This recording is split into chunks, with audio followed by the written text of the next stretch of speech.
Evening. Thank you for hearing us this evening. I am Debbie Snell. I live at 3961 East 20th Street. My name's Doug Gibson, and I live at 2041 South Walsh Drive.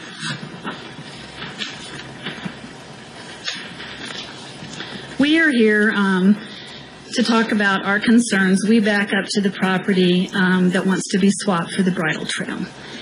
And some of the things I would like to address are, I recently did find out, I'll have to say in the beginning, we bought our houses because this was zoned park. We thought this was a protected area, and we do use this as a park, an undeveloped park, because the city never did develop it, of course. But recently, we have found some new information. I did talk to a title company here in town who looked into the title on this property. It is currently being held by the developer, who is Royal Associates Limited. And on that title, it states that this piece can only be used as a park, playground, or a similar purpose, which we have used it as a similar purpose. I've been in my home 21 years. Our kids play back there. We run our dogs back there. We hike it. It's always been used as a park area. We also looked into our subdivision agreement and what is written for the purpose of that land on our subdivision agreement. It specifically states that the owner the owner of the subdivision shall allocate and convey to the city at least 5% of the total land area of the subdivision for park, playground, or other similar public purposes at the location agreed upon between the owner and the city as shown on the final plat. In turn for the allocation of the land, the city shall return to the owner the 6% cash contribution which resulted from the annexation of Pratt Addition Number 1 to the city of Casper. So, right specifically in this agreement, the owner agreed to give up this land to the city specifically for a park, playground, or similar purpose. There's no mention in this whatsoever that the land, after 25 years, if it's nothing's done with it, the city can do whatever they want. It was a mutual agreement signed by the mayor and members of the city council at that time, and the owners of the subdivision. They all agreed on this and signed it.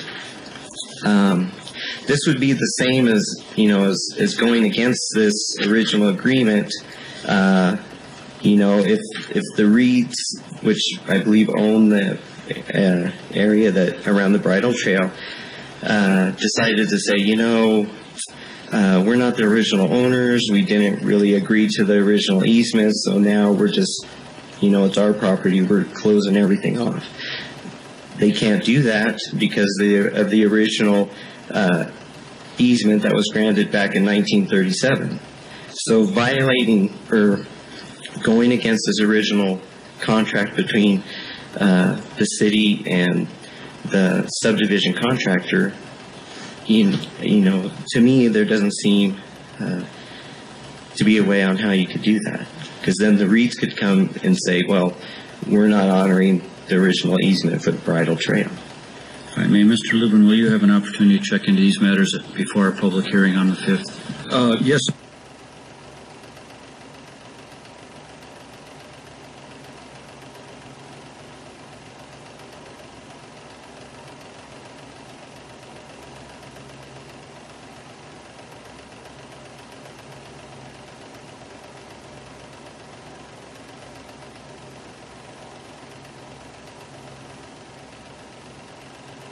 Well, I'm not aware of the deed. I'd like to look at that. Okay.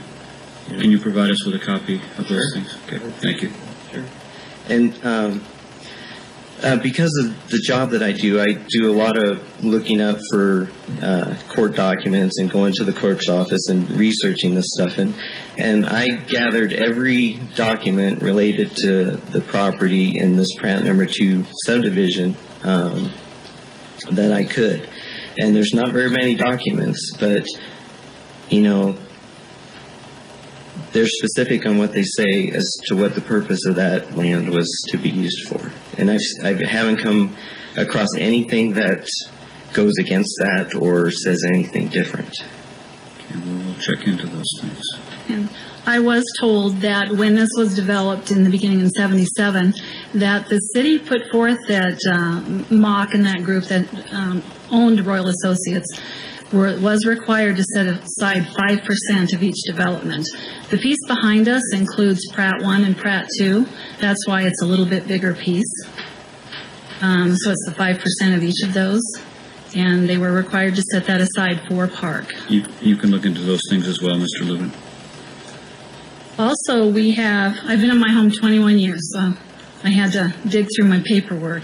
We have covenants that go with our neighborhood too, that were put forth in the beginning when it was developed.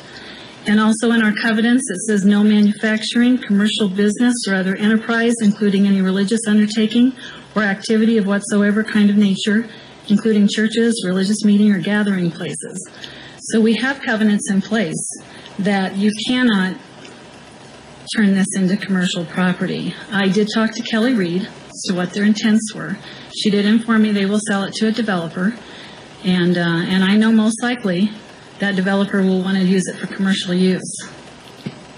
So we do have a covenant in place that really shouldn't be done.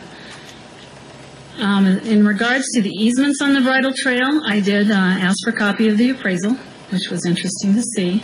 On that appraisal, the Reed's appraisal, it says there is 20-foot easements on both sides of the trail.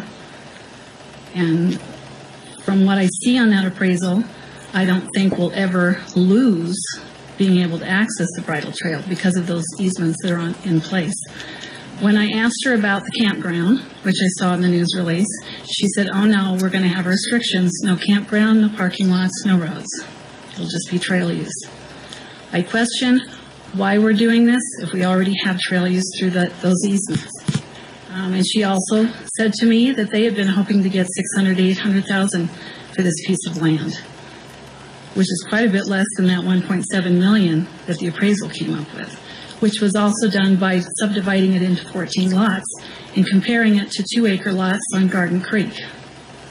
So I question that appraisal and if it's truly a fair exchange. And I assume you folks will be here for the hearing on the 5th to repeat what you said while everyone else is here. To we appreciate that you let us come forward to talk, because I know I've slowly been trying to hit council. And we'll get a legal opinion on these matters as well. So. Okay. Anything else, Doug? One quick thing. I know McMurray's recently did a land exchange for 200 acres on East End Road. I thought it was interesting. Their exchange was 2 pieces of commercial property on Collins and Poplar and up on Wilkins by the event center.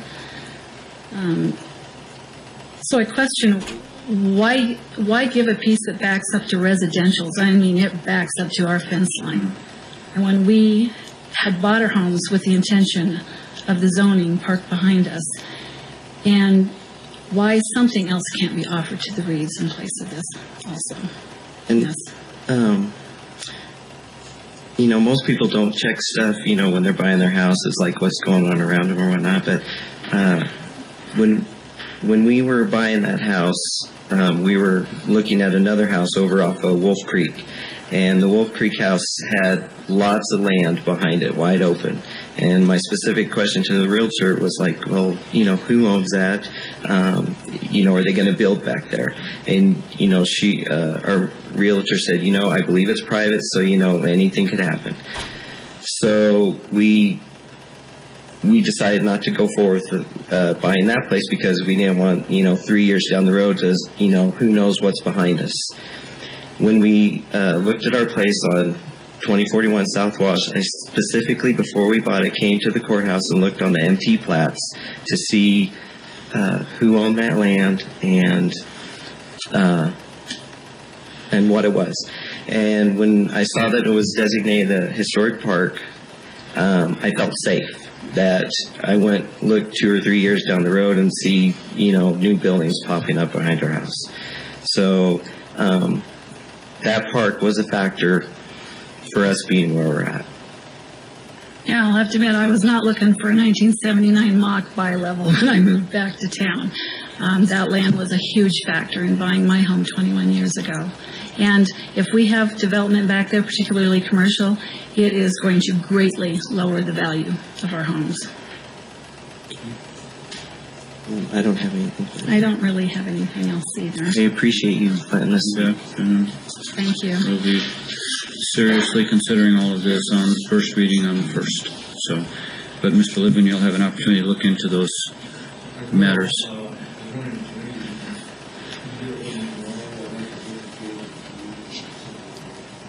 Sure, I'll give you copies tonight, probably. Does that mean this? Or at least You mean- I don't have like a deed to the property. I just have like the like Oh, the development? this is the original Subdivision? subdivision agreement. Could you put that on the screen just to look at it? Let's let him look at it later. We can. Okay. Okay. Can I come at any time or?